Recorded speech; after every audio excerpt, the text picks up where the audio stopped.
Hello students, welcome to my YouTube channel fun and learn classes. आज हम जो है यूक्लिड्स डिवीजन लेमा के बारे में पढ़ेंगे। यूक्लिड्स जो थे वो एक ग्रीक मैथमेटिशियंस थे जिनके नाम से ये यहाँ पर इंट्रोड्यूस यहाँ लिखा जा रहा है जिनकी याद में। और डिवीजन जो मेथड यूज़ करा जा रहा है उसमें डिवीजन का इस्तेमाल किया जाता है। लेमा एक प्रूवन स्टेटमेंट होता है, जो चीज़ प्रूव हो चुकी उसको दूसरी चीज़ों में इस्तेमाल किया जाए तो वो लेमा कहलाता है। तो यूक्लिड्स डिवीजन लेमा ये कहता है दो पॉजिटिव इंटीजर है, जो आपकी बुक में थ्योरम 1.1 है, वो ये कहते हैं कि दो पॉजिटिव इंटीजर हैं a एंड b। तो इन दो पॉजिटिव इंटीजर के लिए यूनिक इंटीजर q और r एग्जिस्ट करते हैं जो इस इक्वेशन को सेटिस्फाई कर a is equal to B Q plus R, जिसमें r जो है वो ग्रेटर देन और इक्वल टू 0 है and less than equal to b है। अब इसको कैसे इस्तेमाल किया गया, किस तरह से, तो इस चीज़ को समझने के लिए हम यहाँ पर पढ़ेंगे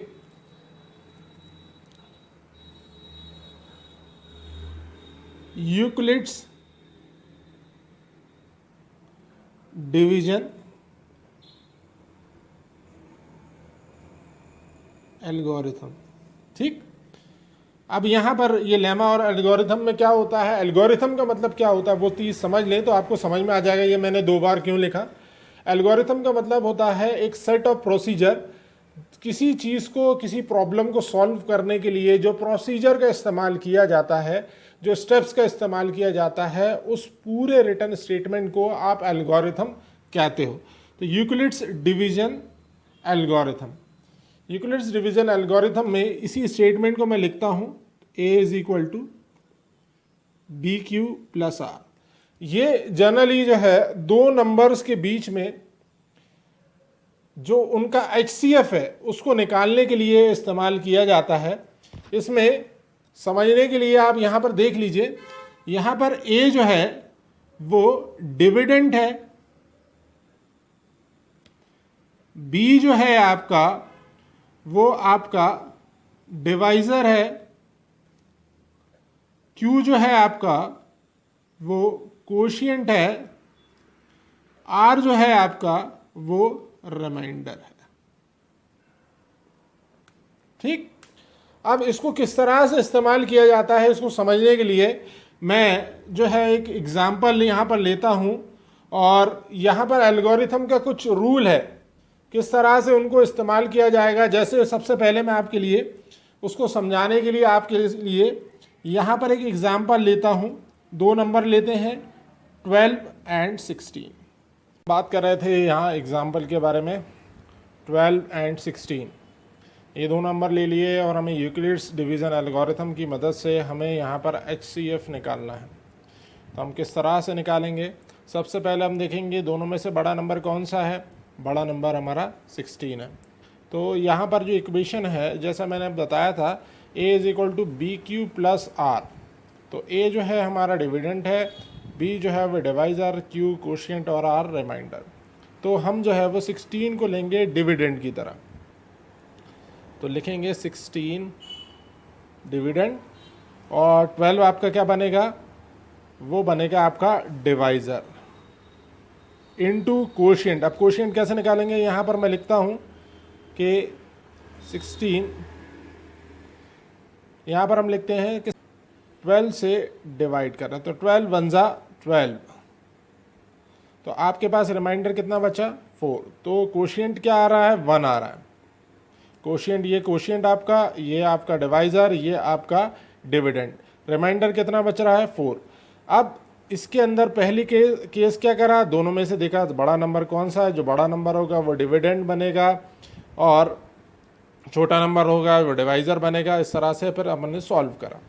अब जब कंडीशन आपकी 0 ना आए, जब आपका रिमाइंडर 0 ना आए, तो नेक्स्ट स्टेप जो होगी, पहली स्टेप ये हुई, दूसरी स्टेप में क्या करेंगे, दूसरी स्टेप में आपका यहाँ पर जो आपका डिवाइजर है यानी b जो होगा वो किसके बराबर हो जाएगा, a के बराबर हो जाएगा, और आपका जो रिमाइंडर है वो रिमाइंडर क्या बन जाएगा, डिवाइजर बन जाएगा। फिर से मैं बता रहा हूं, रिमाइंडर आपका जब ज़ीरो नहीं आता तो रिमाइंडर ज़ीरो नहीं आने के केस में आपका जो डिवाइज़र है वो नेक्स्ट स्टेप में डिविडेंड बन जाता है, और जो आपका रिमाइंडर होता है वो नेक्स्ट स्टेप में आपका डिवाइज़र बनता है। तो हम जो है इस स्टेप के अंदर हमारा डिविडेंड क्या होगा, इस स्टेप में हमारा डिविडेंड होगा 12, और डिवाइज़र क्या होगा, डिवाइज़र होगा हमारा 4। तो यहाँ से मैं लिखता हूँ 4 3 ज़ा 12, तो एक 4 के टेबल में आता ही है, तो 12 आ गया, रिमाइंडर क्या हो गया 0, तो 4 इंटू 3 क्वोशिएंट क्या हो गया 3, प्लस रिमाइंडर क्या बचा आपका 0। जब आपका रिमाइंडर 0 आ जाए तो यहाँ पर जिस स्टेप के अंदर जो आपका डिविज़र होगा वो आपके दोनों नंबर का HCF होगा। तो HCF ऑफ 12 and 16 इज 4। अगर आपका रिमाइंडर 0 ना आए तो रिमाइंडर 0 ना आने के ऊपर आप नेक्स्ट स्टेप जो है वो दोबारा रिपीट करेंगे। उसी तरह जो आपका डिवाइज़र होगा वो आपका नेक्स्ट स्टेप के अंदर डिविडेंड बन जाएगा, जो आपका रिमाइंडर होगा वो आपका डिवाइज़र बन जाएगा। तो यहाँ पर बेसिक आपको 4 स्टेप बता रहा हूँ, उसको बहुत ध्यान से रखिए। जो नंबर आपको दिए जाएं उन दोनों नंबर में देखिए बड़ा नंबर कौन सा है, जो बड़ा नंबर हो उस बड़े नंबर को आप डिविडेंड बोलें, और जो छोटा नंबर हो उस छोटे नंबर को आप डिवाइज़र बोलें। ठीक, फिर उसके बाद ये जिस तरह से ये अरेंजमेंट दिया हुआ है उनको अपनी अपनी जगह पे रख दें। तो हमने सबसे पहले हमें डिविडेंड मालूम हो गया, डिविडेंड बड़ा नंबर होता है, डिविडेंड को हमने रख दिया।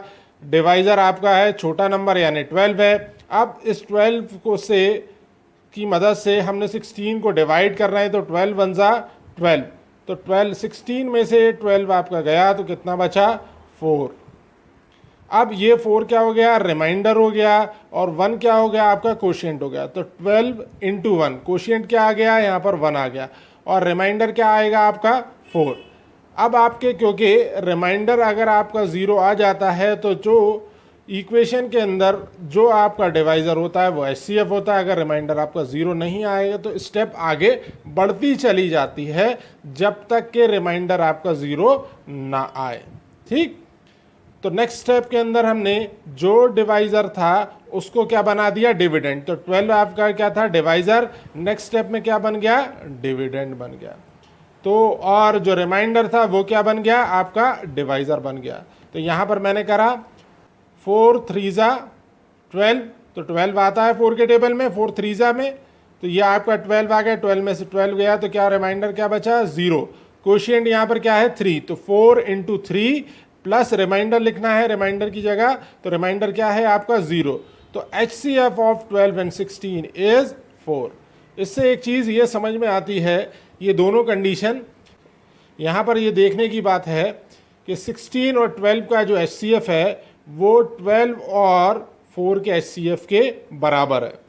यहाँ पर HCF जो है वो नंबर होगा जब रिमाइंडर जो है आपका 0 आ जाए। तो HCF ऑफ 12 and 16 इज 4। तो नेक्स्ट क्लास के अंदर हम इससे आगे के बारे में बात करेंगे। Thank you so much guys for watching the video. इसको अच्छे तरीके से प्रैक्टिस करिए, जो बुक में आपके क्वेश्चन दिए गए हैं उनको खूब प्रैक्टिस करिए। Subscribe the channel and waiting for the next video. Next video के अंदर हम एक्सरसाइज 1.1 करेंगे।